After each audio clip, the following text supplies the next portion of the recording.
My guest today has done it all. He's founded businesses, he's bought businesses, he's sold businesses, he's invested, he's succeeded, and he'd be the first to tell you he's failed a few times as well. All that experience has given Zane Tarence, author of 17 Reasons Your Company is Not Investment Grade and What to Do About It, a unique perspective on the entrepreneurial journey. If you're an entrepreneur looking to make your business investment ready and investment worthy, this episode is for you. He and I talk about acquisition strategies, finding your optionality, how to create enterprise value, how to determine if your company has the ingredients to create risk-adjusted future cash flows, and a whole lot more.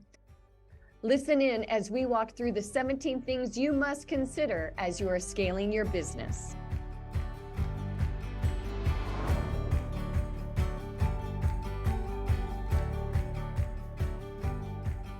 Welcome to the Integrate and Ignite podcast. Today I've got Zane Tarence with us, who is going to talk all things growth and scaling and provide us some insights on the investment community when it comes to entrepreneurial organizations. Welcome to the show. Hey, Lori, I'm pumped about being with you. Oh, I tell you, I'm so excited. You have such a massive background when it comes to not only founding your own business and owning it, but investing and selling along the way. I mean, just everything. And we're going to share lots of insights today with our audience about some lessons learned and this great book that you wrote called 17 Lessons or 17 Reasons Your Company is Not Investment Grade and What to Do About It. So we're going to share all those insights with you today. Before we dive into that, tell us a little bit more about your journey and the gifts that you provide people as an entrepreneur. Thank you so much, Lori. I love stories. And now I'm a little bit older. And as you said, I've done a lot, but let me tell you, I failed a lot. And that's where the greatest lessons have been. I've been blessed to have a few big wins that kind of tied me over. But I started with IBM, and I am biased by my experiences. Okay, so I want to be honest. Hey, my bias is fine. Okay, good. I'm biased by my experiences. You know, where I've been, what I've seen, what I've done, and what I've learned. That's called experience. Okay, yes, that's it. Yeah. So I'm not shy to talk about that from my perspective. But I started with a large corporation with IBM, straight out of college. Worked with them for 12 years. Had 4 different careers at IBM, which I loved. My last career, Lori, I worked for IBM Global Services, and there I ran a consulting practice in the Deep South. You can probably tell by the way I talk. Just a little. Yeah, I'm from Texas. I'm from Amarillo, Texas, and Montgomery, Alabama. But I spoke Southern. I ran a consulting practice, ended up inventing a product for one of my clients, Federal Express, which was in Memphis. IBM had an infopreneuring program then, and basically where with content and technology, they would let, some of us write a business plan, and they ended up funding my company. So long story, it was great. So I still bleed blue. I'm very, very true to IBM because they were my funder. I started a company back in 1997. And 3 years into it, IBM funded me. We ended up getting venture capital. We also got private equity. And then 3 years into it, we were blessed enough to sell it to a publicly traded company out of Boston called Houghton Mifflin. So that was my first foray into entrepreneurism. I've always been a technical person at IBM. I was leading a consulting practice, but that was my first foray into business and then raising capital. After that, I started a VC model incubator. I thought, hey, this was fun. We were pretty good at this. Now I'm going to be an investor and I'm going to raise money. Lori, that wasn't as exciting of a journey. I started investing. Yeah, I started investing, and I'm not sure, I might have been lucky on my first deal. I thought, oh, look at this. We did this. It's pretty easy, but learned so much. From 2001 to 2007, I funded some of my money and others' capital, a venture capital model incubator with small software companies and technology service businesses, basically to see if we could grow these and build some value. By God's grace, I had one that made it. The others were so difficult. I mean, it was so hard. How many was one out of how many? Yeah, I invested in 6. 2 of them didn't make it. three of them, we kind of, they were halfway in, halfway out, and we were Yeah. able to transition those and land the plane to some of our employees. They took it over, but we didn't make money, but we got money out of it. One Right. of them was a win. I had jumped down to become the CEO of that business, and we sold that to a publicly traded company out of India. And so Wow. I was so grateful. And I said, God, if you let me get out of this entrepreneur stuff, and entrepreneur, means enter, pre, before, neural, you think. I said, if you let me Right. get out of this, I won't do this again. But it was And here wonderful. you are. Here you Here are I am. again. Yeah, So and now I'm a river guide. I'm a river guide for other entrepreneurs like me. As an investment banker, we invest in companies and then we help companies find their optionality. If they yeah. need growth capital, if they need debt, if they want a minority or majority recap, or if they say, you know what, we'd be better on a strategic buyer's platform, I help them now, from my perspective, navigate the options. And that's the reason I wrote this silly book, which a lot of people hate the title, but I wanted to help entrepreneurs like myself in my early days know, hey, make sure that you know what creates enterprise value. Make sure you know what Right. investors and buyers really want, or you can get out there and build something and say, uh-oh, I spent all my time and energy not building lasting value. So that's what we do now as an investment bank. My partner and I was on his board, but 20 years ago, he started this bank. I moved over with him 16 years ago, and we built a little boutique bank. We have about 40 bankers and 12 support staff. We're in Dallas, Texas, Birmingham, Alabama. And all I do, Lori, what I love to do is try to help entrepreneurs, founder-based entrepreneurs, figure out how to grow their business and meet their Right. goals. That's it. Well, and I had the luxury of interacting with one of your colleagues, Brian, and as a part of your book, each chapter walks you through these 17 things that you need insights on to Right. better run your business, to scale your business, and to create more value at the end of the day. That's right. Before we talk more about that book, tell us more specifically about Founders Advisors. Now, you are one of the two partners, correct? That is Or correct. two founders, rather. Yes. We have to have a founder. I was on his board, then I joined him, and then we hired a president that actually is a better operator than either one of us. And now Wes is also a partner. So we have That's three great. partners, and again, we're a broker dealer. So what we do, we're able to securitize private companies, go out to the financial markets, the institutional financial markets, and help those entrepreneurs get the capital solution that they need and desire. Yeah, I love it. So, all of this experience on the street led you also to realizing that you could create successful deals for your clients if you were able to take all these insights that inside and out and turn it into a business model for them to basically have a check and balance, which is when you took that and wrote the book. 100%. And it's so simple. I tell people, Lori, there's nothing new here, but here's the issue with me.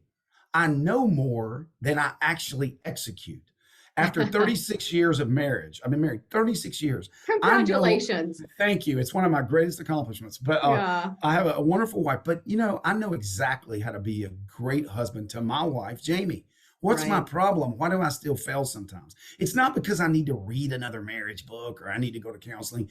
I need to execute on the simple love languages of my wife.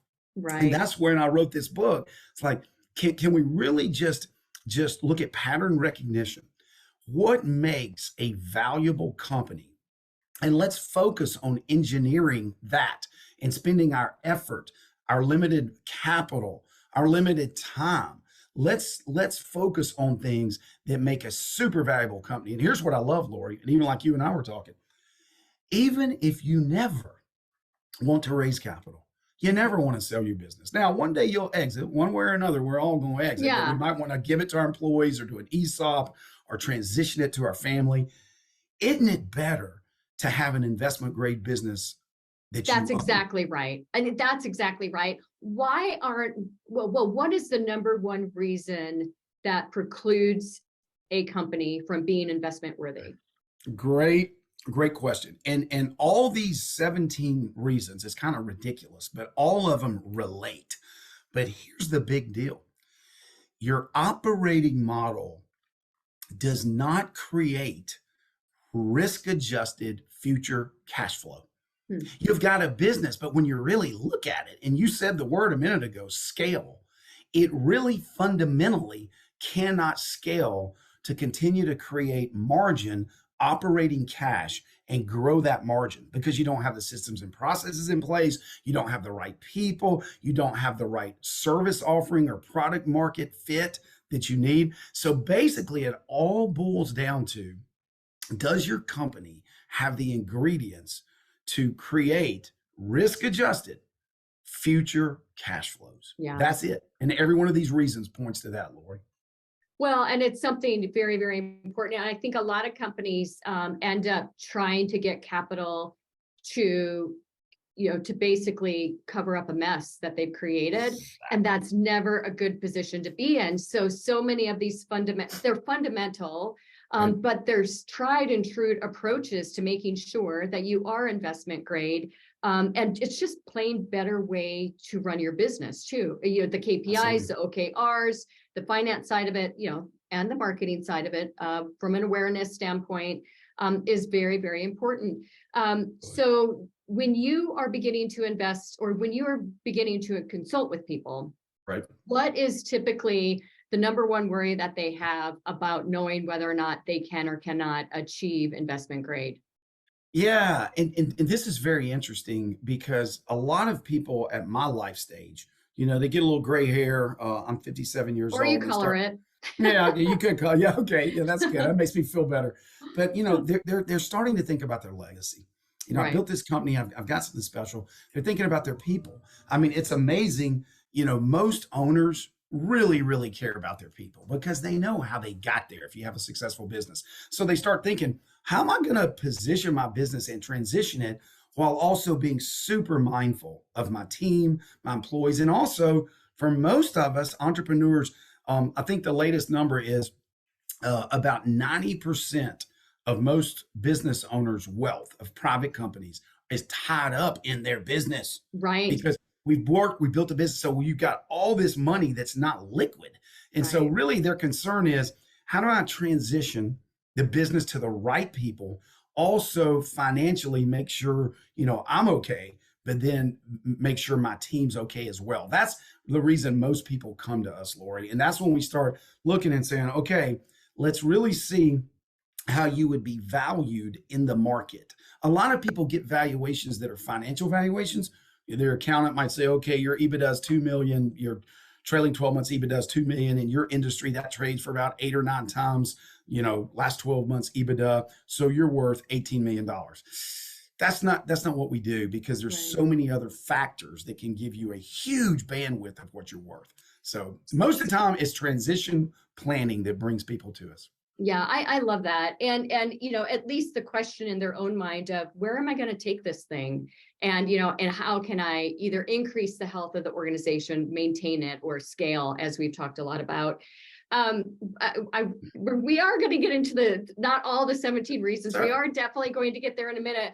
But as you were talking, all too often, and we were right outside of IBM in Boulder County, Yeah. by the way. Oh, So yeah. a technology incubator is this whole, people refer to Boulder County as the Silicon Valley of the East, by the way. And because there's so much technology business in this area, it's always about ARR. What's ARR? So on and so forth. But we were talking in the pre-show discussion about, we're a service organization. Sure. And ARR is a little bit more difficult. Yes, we have reoccurring revenue when it comes to our ongoing contracts. And, Sure. what does that retention look like? All those sort of questions that you ask in the survey. But it's not as saleable, seemingly. Lay out the landscape for us right now from an industry standpoint around the sorts of businesses that are saleable and what these entrepreneurs need to be considering. Okay, perfect. And I'll first start with that. One of my favorite topics is the different kinds of revenue, Lori. As you mentioned, no matter what type of industry you're in, there's a continuum of revenue. And what I say is not all revenue is created equally. That's the reason people come to me in the Right. tech world and say, hey, what am I going to trade as a multiple of ARR, a multiple of revenue, a multiple of EBITDA, multiple of Mhm. gross margin? That's not the right question. What are my different income streams on my income statement going to trade for? And then they're going to average. So in every industry, you could have some project work, right? In a construction Right. company, in a project base, in your industry, you might do some consulting around brand. That is project work that happens one time. There's a certain multiple on that based on your industry. Then you move down the continuum toward really, really good revenue. You have reoccurring revenue. I used Mhm. to think reoccurring and recurring were the same word. They're not. They're Ah, worth a lot. Recurring is worth a lot more money. yeah, Reoccurring happens again. You just don't really know when. So if you look back at your right. data with all your clients, you probably have additional revenue, additional projects, new things.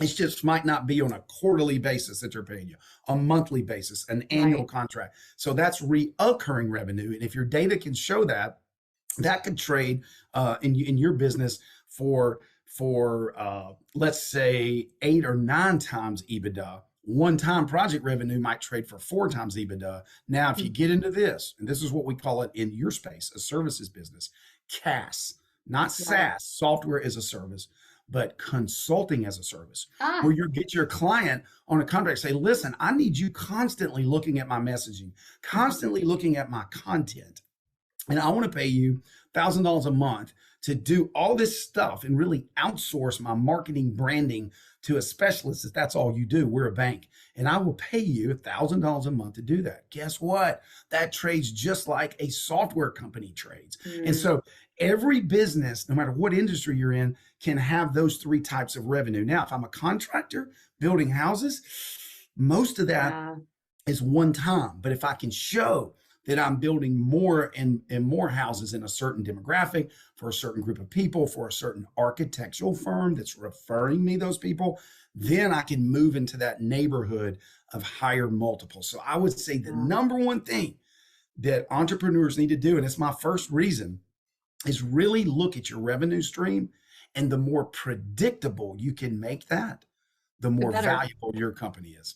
Well, and and having KPIs around it. So we have a specific goal for our reoccurring revenue, which is 85%. So it's ongoing contracts, monthly. We typically take the fee, amortize it over 12 months. There's Love it. their fee. And then the project work. And sometimes we do the project work because we might want to we want to get our foot into a new industry, or it's Smart. something really exciting, or something like that. That really helps. But the important thing is the KPI around it. Our number is 85%. We want That's 85, amazing. yeah, we want 85% of, and we measure that year over year over year. Where what is our project work to reoccurring revenue? I And love it. Hey, go Laura, ahead. there's something. Sorry, I want to say something else. You Yeah. brought a huge point. Never think that all project revenue is bad, Uh-huh. because so much of project revenue tees up reoccurring and recurring revenue. It does. That's It tees it exactly up. right. So you go in there, you do the study, say, hey, I'll do a $10,000 discovery session that's going to be valuable to you. I'm going to give you a report. But guess what? That becomes your recommendation, your Right. proposal for a recurring reason that they need you in there. So Yeah. I'm not poo pooing all one time revenue. Just make sure you know its relationship to recur. Right. Yeah, I think that's great. I love how you differentiate that, and you don't hear it too often, which again is one of the big values. Everyone needs to go and buy your book, because there's so many incredible nuggets in here about really the infrastructure behind setting up a very, Mm, very successful business, and having those KPIs in place. Okay, so let's walk through some. Wait. Let's get back to the industries. okay, So yes. you focus in a lot of different industries from an investment banking standpoint, but your book covers any possible industry, across the board. So it's industry agnostic. So It this does. book, the what you talk about here, these 17 reasons are valuable to anyone in business today. 100%. If you have an institutional investor, they're gonna use these 17 things. Again, they're not original, as a rubric to judge you.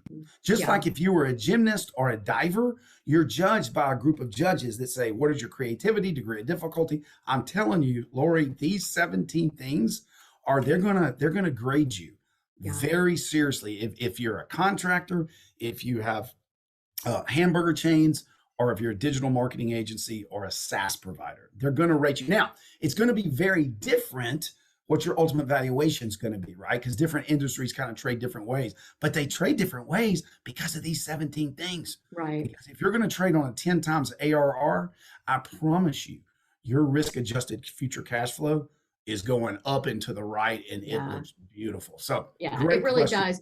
So walk us through, there's categories within the 17 different strategic levers, if you will. So walk us through the categories, and then we're going to go back and talk through each one. Oh, okay, great. And these relationships and these things have to do with people and with processes, basically. Each one of them have to do that. And there's only one that's really not a reason, but I put it in there, and that was about if you don't exit appropriately. So number 17 is, don't just have somebody knock on your door and say, hey, I want to invest in your company or buy your company, and say, okay, let's talk about it. Just like if somebody knocked on the door of your house, you can say, wait a second, I need to have some comps and precedents, right? So that's number 17. The other ones are about people and processes and the way your unit economic model works. So those other 17, the key ones are about how you need to set up your company. And you said it, to have KPIs to monitor your vital signs. What are your vital signs in a business? They're your key processes. The way you make money, the way you spend money, who is your ideal customer, what is your product or service market fit. So all these processes that help you deliver your product or service to where clients go, wow. And that ends up giving you pricing power, barriers to entry, and it allows you to create a platform where you can have margin expansion. And so I know I'm going in all these categories, and we'll list a few of these, but one of the main things that these point to, Lori, and if I could look at one thing in any business, and we have a industry sector specialist in our bank in about 23 industries. If you're not in that sector with us, we'd recommend you to a bank that focuses on it. But the thing I would look at that all these 16 of the 17 reasons point to is gross margin. Right. If you can have a higher gross margin than other marketing agencies, digital marketing agencies, that tells me that you have a competitive advantage. And competitive advantage is what's valuable. Because if you can sell your product or service at the same price as your competitors and still and create that product or service because you have intellectual property, you have technology at a lower cost, that means you have a higher gross margin. Or if it costs you the same amount to deliver your product or service, but you can price it for more than your competitors, it means your people are better, you're more efficient, you got better references, something's happening. So all these 17 reasons focus on that. And if you want me to land on a couple of these, I will, but I wanted to categorize a little bit about what I'm looking for in the relationship of these things. Well, and we'll land on a few here in a minute. You talk about process, and we've worked with over 1,200 entrepreneurial organizations in the last 43 years. Process grows with time. They don't have a lot of process out of the chute, especially, they might have an engineering process that is product based, but they don't have the finance down yet. They don't have the people piece down yet. They don't have a lot of those things. And we found ourselves in situations where companies just were not ready for marketing because the process wasn't in place to be able to back it up. And I even, 2 weeks ago, I had a discussion with a really great brand, and I told them that they should just save their money for 6 months or 9 months. And then, and then we could help them get to where they wanted to go, because they've just underfunded the marketing need at this stage. And it's far better for us to take all that money and go, into a, 2 or 3 month campaign than it is to just do something that's not going to work for them. And Love so, it. and that was a candid discussion, that ultimately they were disappointed, but they really appreciated, Mm, because that's where the proof, in the pudding was, what you have just is not going to work. So absolutely. from a process standpoint, how often are you running into companies that just don't have what it takes yet because the process is not there, or it's not refined, or dare I say it's not mature? Exactly. A lot, a Yeah, lot. And let's take a couple of processes. You're very familiar because it's your business of marketing, and how that paves the way for sales and how you get your qualified leads, your monthly qualified leads. How do you convert those in your sales model? We see over and over, Lori, that a lot of small and medium business clients, and most of our clients, let me give you the size, are between about 25 million in enterprise value and 150 million. That's our okay, size. So typically, 50 employees to 400 employees. So I'm not talking about one Subway sandwich shop, right? I'm right. talking about an SMB business. And by the way, what do franchises typically have? Why do you buy a franchise? For The proven process, the processes. infrastructure That's is it. there. Yeah, It's there. They say, yeah, please, please, please run the playbook. If you're going to buy a Chick-fil-A, well, you can't buy a Chick-fil-A, a McDonald's, please, please, please don't say, well, I think I can create a better fry. No, yeah. they give you the equipment, that kind of ingredients, how long to push. You push the button, it immediately pulls out the fries for you now. So processes, most businesses struggle with this, and it's a maturity cycle. You don't It is. immediately grow into a mature business, but what you want to do, Lori, is study your industry, best Mhm. practices, and you can collapse time frames if you study your publicly traded cohort. But Mhm. publicly traded companies have better processes than small businesses. Yeah. Study it, read, look for playbooks, even private equity groups that own companies in your space. You can collapse them. But sales and marketing is a place most people, some of them don't even have a CRM. They don't even know how to profile their leads to know what's been I time. know. They don't have a content marketing strategy. So I don't think I'm going to write an article this month. Well, how about a content calendar, right? So sales and marketing is ad hoc most of the time in these small businesses. Now, Mhm. guess what buyers see the best uplift in? What if we had marketing for this awesome product or service? We could have sales and marketing processes that could double their sales immediately. The awareness that they're The buying. awareness, the awareness that they're trying to get that It's there is meat on the bone. the brand health. The brand, bingo. Yeah. Secondly, financial processes.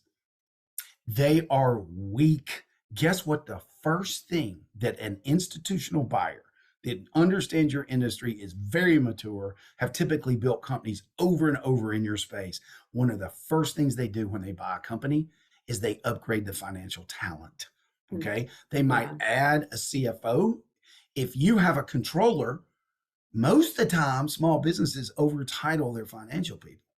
So No. I'll say, "Oh, I've got a controller." I'll come and say, "No, you really have a bookkeeper." They go, "Oh, Yeah. shoot, I thought I had," or okay, or they say, "I have a CFO." But we really look at, no, you have a controller. So, so financial processes are typically really, really soft, and that costs you a lot of money if you're looking at raising capital or selling a piece or all of your business. Right. Not to have gap accounting. Most clients, a lot of them have cash-based accounting. Any buyer Yeah. is going to look at you like we were talking pre-show. They're going to want to map and match your expenses in a time period to your revenue. And If you even if can't, you yeah, are a service organization, at least account gap and then convert to cash based on, at the end of the year, whatever it is. Well, exactly. that wouldn't apply just to service organization, but that is where you get the clear picture. I mean, Exactly. that is, it's, you're talking, and I have not talked about this in a long time on the show, but you talk about process. One of the best books out there on process is the E-Myth, right? Hey, Michael By, Gerber. I yeah, he's hey, incredible. I read that book 24 years ago. I Yeah. called him. I found him and Uh, called him. He picked up the phone and talked to me, Lori, for 35 minutes. I love it. That is still one of my go-to books that you have to read if you're an entrepreneur. It is. And it really, it instills the importance of a process. And, you brought up McDonald's, you brought up franchise. I think that is a way for a lot of aspiring entrepreneurs who may not be an engineer or who may not be strategic and have a creative idea. They want to do their own thing ultimately to get into business. But the unique thing about those brands is that they're constantly reinventing process. So you walk into a McDonald's today versus the McDonald's 10 years ago, and it is a completely different organization. And so we've been in business 42 years, 43 years. We've stood the test of time because we've reinvented our process and pivoted time and time and time again. The other point I want to make about, a CFO, a controller, a bookkeeper, associations have some of the best financial management modeling for very vertical industries out there. I'm a member of AMI.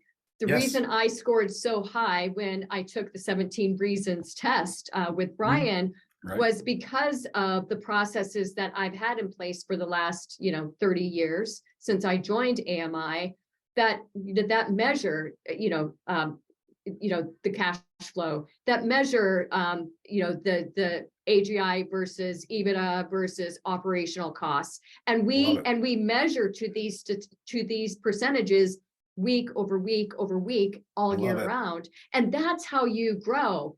That's how you position yourself for ultimately a sale or an acquisition, downstream. But people don't have that. They don't think about it. They don't think about it. And Laura, I've got to double click on what you just said. Associations, unbelievable. And as a part of that, peer groups, masterminds. If you can get with other people, Vistage, if you can get also with other people in your industry, even around the country, because you don't want to get with your competitors in your city, and you talk about these KPIs, these measurements, it makes you better. What I always say is, one of my mentors, John Maxwell, says, show me your friends and I'll show you your future. Right. Whoever you have. So find people that are excellent in your industry at those KPIs, at those models, those processes, hang around them, and guess what will happen? Just like my tennis game gets better when I play better people, it gets worse when I play people that aren't very good. Yeah. Same thing in business. So that's a wonderful way to test your processes and making sure that you're improving every day. I was just talking to one of my daughter's friends about this over the weekend, and it's track season, and he keeps on getting put into the second heat, and he keeps on winning in a big way. And I said to him the other day, can you imagine how well you'd be doing if you were in that first heat? Because you're running against the faster kids, and he's just going to be faster. That's just, exactly what's going to happen. And, I love that. So we went through some of the categories: marketing spend, customers, product fit, finance, so on and so forth. Where do you see most marketing failing when it comes to a great valuation for a business? They do not have the data to show attribution. Where did the lead come from? Okay. Right. Where did it come from? Did it come from my book? Did it come from a speaking engagement? Did it come from a piece of content? Now, obviously, it could come from all of that, but where does it come from? And then how does that lead the data? In God we trust, all others bring data. How does that lead go through my sales funnel to produce a customer and then a referral? If you can't show that, if it's like, oh, I don't know, it just kind of, I wake up every morning, there's some leads, we make a sales call. If you can't show how many of your demos, if you're in software, convert to a sale, private equity and financial buyers, they say, this person's confused. Right. They don't like to invest where there's not data to say, if we do more of this, we're going to get more top of the funnel leads, and they're going to watch that lead all the way through the funnel. If you have an ad hoc process, Lori, it ain't good. And can I tell you really where I see the problem? Because you're looking at a guy that experienced this. I thought I was the best business developer, and I thought I was unbelievable in my business. Guess what? When we went and people started looking at my first company, we took a huge deduction cut on our valuation because they looked at me as the sales system. How am I going to scale my company? I needed to say my sales are a system with people working that, not me. It doesn't depend on me going and presenting to the school board to sell my educational software. Because if it does, guess what? My company's not worth anything. Because the Mhm. second they pay me $30 million, I might not be as interested to get on a plane Yeah. to go sell it, right? So it is sales and marketing process around the sales funnel that most companies are like, I don't really know how that works. That can make a lot of sense for, the SaaS companies, e-commerce, that sort of stuff. What about a company that 90% of their business is referral? How do you Oh, measure that? oh, good point. Because you're talking about my company that I And work in me. today and Yeah. you. Number one, referral is awesome because that's somebody saying, I believe in this. Either I was a user of it or I've seen people use the product and they love it. I get Mhm. all my business from referrals. And so Mhm. that is awesome. But you still got to codify that. Right. Who are the referrals? I get referrals from three major wealth management groups in the United States of America. They have clients that own businesses. They want to unlock some liquidity. How many did I get last month? Mm. How did those work when I got them? How many did Close I get to talk ratio. to? Yes. Yeah. How many did I get to present? How many did I get to give me their data for me to look at their blood and give them a proposal? How many did I close? How many, and I track every one of those things to say, wow, these are my referral sources and they're important. So you still got to track it, even if that's your You attribution. do. I built this system, probably 7 or 8 years ago, that I backed in our win rate. I backed in the referrals. We took a look at referrals, people just picking up the phone and calling us, brand awareness, and marketing, just Okay. general, SEM marketing. And we took a look at the leads that we get through all of those. And then what we did is we took a look at the revenue goal for the year and the reoccurring revenue that we had, the amount of attrition we would have, and what the new number was for Love it. the bucket. So what we needed to bring in that year then we backed in our win ratio. And so we then knew that if our win ratio is about 50%, that we needed to bring in 20 businesses that had a value of X in order to bring in 10 of them to meet the financial goal. And that's just, inquisitive minds, right? That's just thinking, okay, wait, if I do have to codify this, how are we going to do it? How are we going to systematize it? And That's then right. what kind of process do we have? People, that is where, as a service organization, it's easy to say, wait, it's all referral. I don't need marketing. I don't need the system. Here's exactly why you do need it. Exactly. And what you just demonstrated to me, Lori, as a institutional investor, is that you could scale. Yeah. What if we moved you to Atlanta, Georgia? The business said, "Hey, let's move. Let's put one of our top consultants in Atlanta or Raleigh, Durham, North Carolina, Austin, Texas, some of the hottest markets. Could you scale there?" It would be Mhm. the same model that you've done, Right. in the Boulder area. So that's exactly, you just built a unit economic model. Also, you Yeah. can look at all those pieces of your funnel, say, what if we could start training our people doing certain things to become more effective, where our conversion rate would go from 50 Right. to 58%. What does that mean to our model? Mhm. And we build, big spreadsheets around that. Down south, we call them BASS, BASS, Yeah, a big ass spreadsheet. I But love it. yeah, but yeah, you're on it. So that's another process. Every process has to have data. It has to be measured, because as Deming said, whatever gets measured gets improved. And so wonderful on that. And Lori, you hinted on this a minute ago. I got to give another process. We talked about financial processes, marketing, sales processes, people processes. Yeah, so If there is, important today, isn't it? if I could put one thing on a billboard at my age with a lot of companies, I mean, I probably had 60 or 70 companies that I owned or invested in and was on the board of. If I could put one thing on a billboard, I mean, so it's got to be short, I would put Yeah, this: exceptional people create exceptional results. yeah, I It is agree. all about what is your process to locate talent, Yeah. attract talent, onboard talent, retain talent, and then lovingly get the wrong talent off the Out. bus Yeah. fast. because that's the only loving thing to do. If they don't fit, they know they don't fit. They know other people Yeah. are looking at them like, man, I wish they were carrying their weight.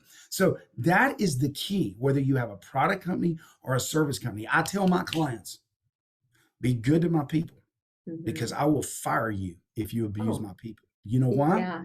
I deliver my gold standard service through people. When I was a little bitty bank, my partner and I could deliver the service, right? Mhm. We can't now. So be good to my people because that's how I deliver my gold standard service delivery to you. It is people. And then how do you create a culture with those people? How do you understand what motivates them? And people say, and I got to be honest, Lori, at my age, I grew up in a little tough environment that was like, at IBM, you don't make your quota, you're out, right? Yeah.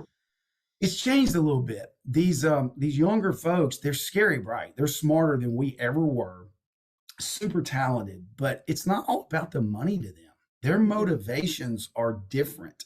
And I Community. think community and doing quarterly conversations with your A plus players Right. and really understanding what they're after, what they're looking for. Most of them, you know what they're looking for? Growth, being Right. in an environment where they can be all they can be, as the Army says. So anyway, that's a process that I'm really I focused on in this later stage of my career. I love it so much. And one thing that we've been doing with a lot of our brands is developing a vivid vision. So one of the main reasons people leave businesses is because they don't know where the company's going, That's right. which is why communication is so important, why those quarterlies or those, Yeah. those monthly meetings are so important. But a vivid vision, brings that individual into the story that you're telling as Yes. though they're a part of it 3 years downstream, discussing what has been accomplished. And Yes. and that is, I mean, and it shows the sophistication of the leader as well. I'm not just working day to day to day here. I'm working toward this is what we will accomplish 3 years downstream.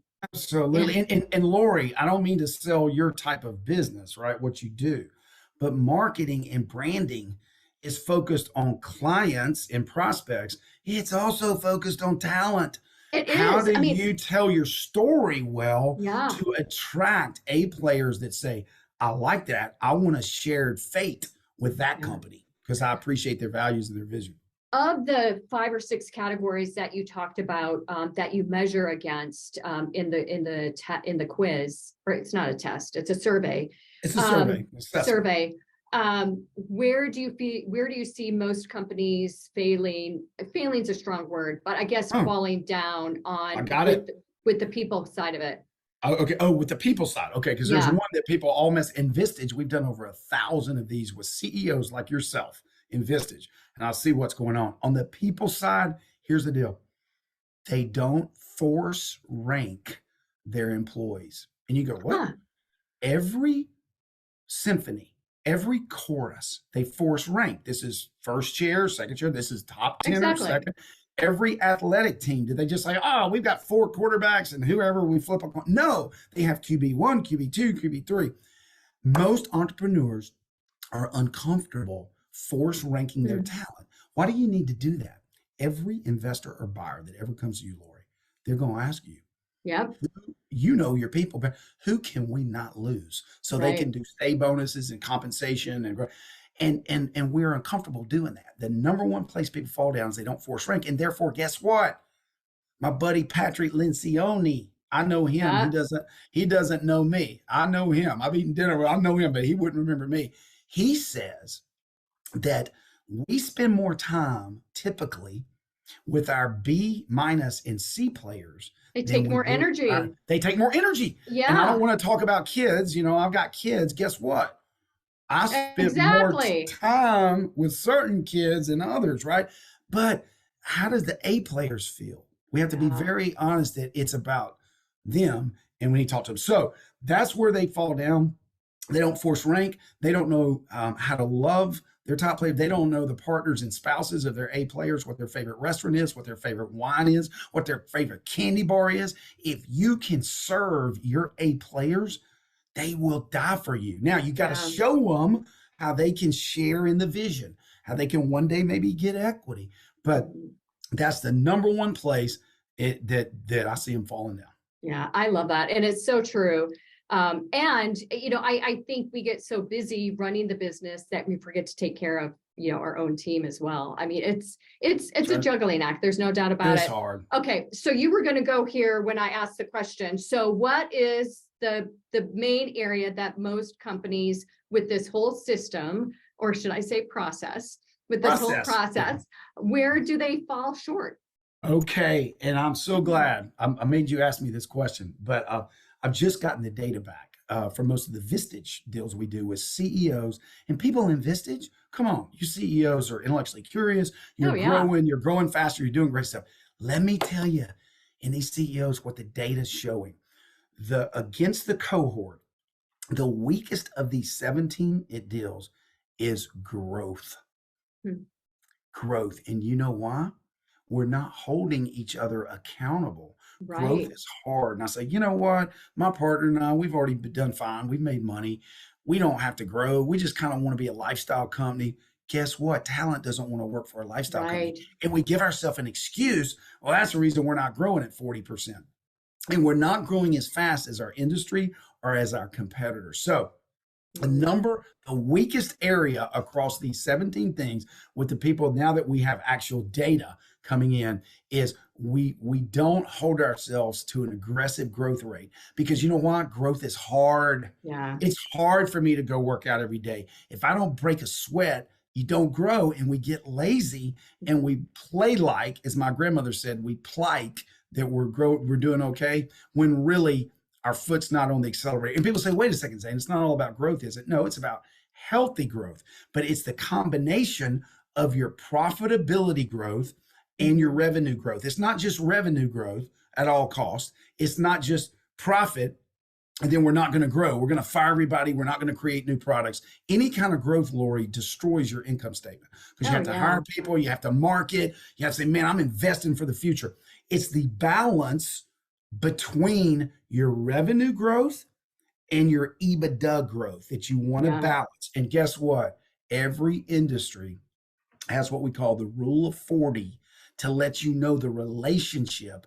You add your EBITDA margin plus your annual growth rate, your cumulative annual growth rate. And if you need to be a certain number to be healthy, most owners, I don't really want to focus on that because it's too hard.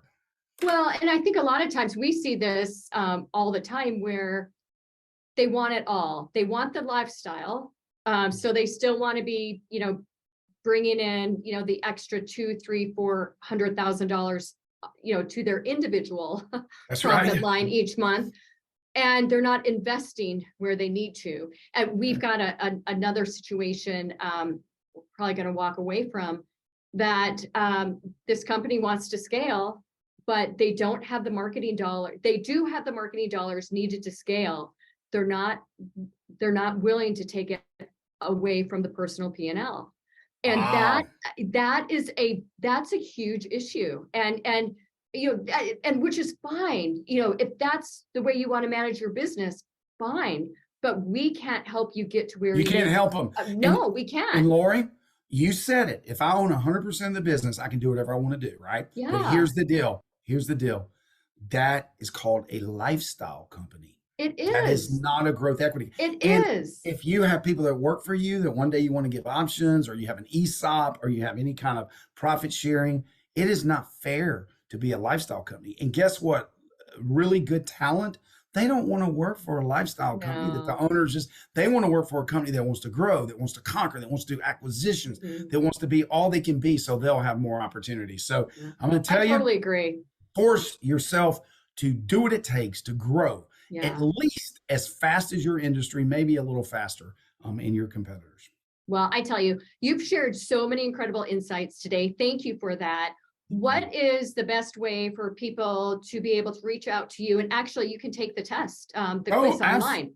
Absolutely. And it's something that we want to give you. Just foundersib as an investmentbank.com, www.foundersib.com. And I'm all over there. We have ways to take the assessment, and we love serving entrepreneurs with content. And Lori, as I told you, we have sector coverage content for many of the industries we talked about earlier, your industries and others. So any way we can do that through our basic website, we have a ton of content out there. Well, I tell you, you're incredible, Zane. Thank you so much for your insights today. You've been a gift. Your wisdom is incredible. And we look forward to watching you grow your business as well over the next many, many years. Thank you so much for your appearance on the Integrate and Ignite podcast. Lori, thank you. It was my pleasure.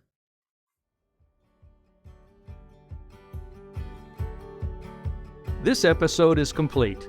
Head over to avocetcommunications.com for more ways to scale and grow your business. And be sure to tune in regularly for insights and motivation with host Lori Jones and her guests on the Integrate and Ignite Marketing Podcast.